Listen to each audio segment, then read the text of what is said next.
This week, I am in the throes of Tech Week. So, Annie, the musical that I am in, along with two of my daughters, it is opening tonight. So, this whole past week, we have been doing what they call in the theater world Tech Week.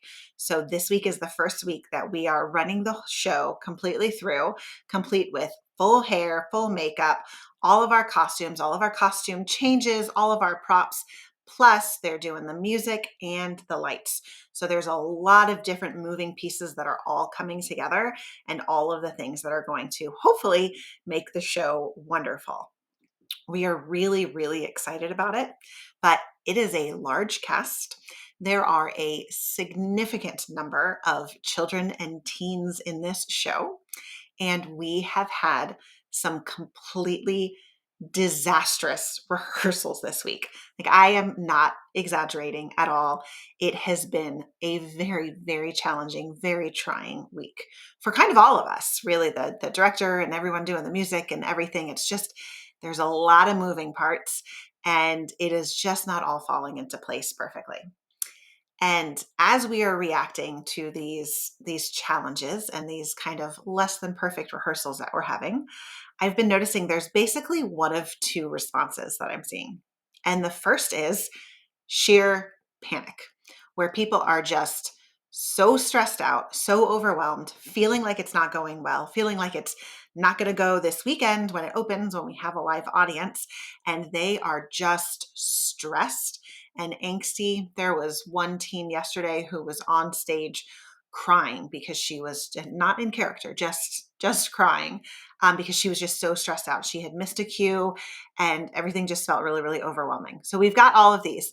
And then there are some of us who I thankfully fall into this category. We're more of the veterans. And we look at all of these and we know that it's all going to come together. I've been in enough shows to know that no matter how disastrous the rehearsals are, somehow we always pull it together by opening night. And I believe that a lot of that has to do with the fact that what falls apart during our rehearsals is what we know we have to work on. So it shines a huge spotlight directly on exactly where we're ill prepared, where the cast has forgotten their lines, where the sound isn't matching up with whatever, where a character is standing and they're standing in the dark.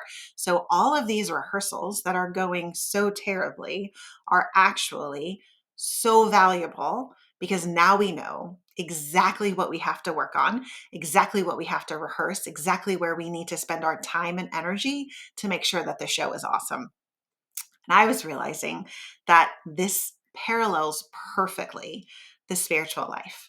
And so, whether we are trying to grow in a specific virtue and trying to develop a good habit, or if we're trying to rid ourselves of a sin and trying to get rid of a bad habit, either way, when we fail, because we all know we're not perfect, we're gonna fail, we're gonna fall short, we can choose to have one of two reactions.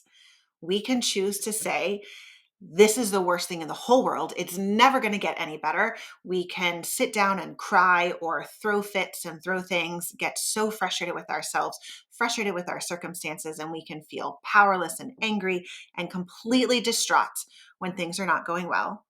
Or we can recognize that each one of those times that we fall short of, like I said, either the virtue we want to grow in or avoiding the sin that we're trying to rid ourselves from, each time that that happens, we can recognize that what this is doing is it's showing us exactly where and exactly what we need to work on.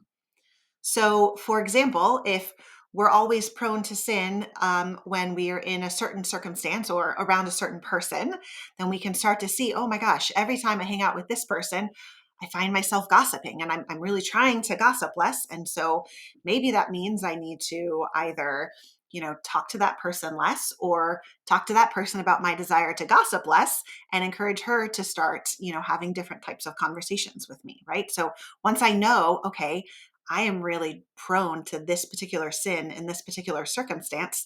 Now I know what I need to work on. Now I know what to focus on. Now I know how to make it better.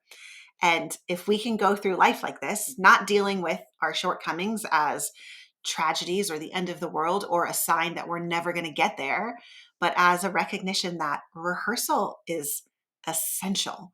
We don't ever just wake up and be perfect. And our whole cast of Annie, kids included, we have been working on this show for about 7.5 weeks. And it has been a lot of work and a lot of time and a fair number of tears. But it's going to be a wonderful, beautiful show that I hope a lot of people really, really enjoy. I know, at least for me, I just love being on stage and performing. It's such a joy. So, this week, my encouragement for you is when you feel frustrated or angry or upset because you have not reached the spiritual heights that you are seeking in your path to sainthood, instead of getting mad at yourself, instead of being frustrated, instead of throwing a pity party for yourself or a little tantrum, I want you to think of it as a spotlight that the Lord is showing you exactly where you need to spend your rehearsal time for this week. That's all I have for you today. I'm Maria Riley, just a sinner in the throes of trying to be a saint.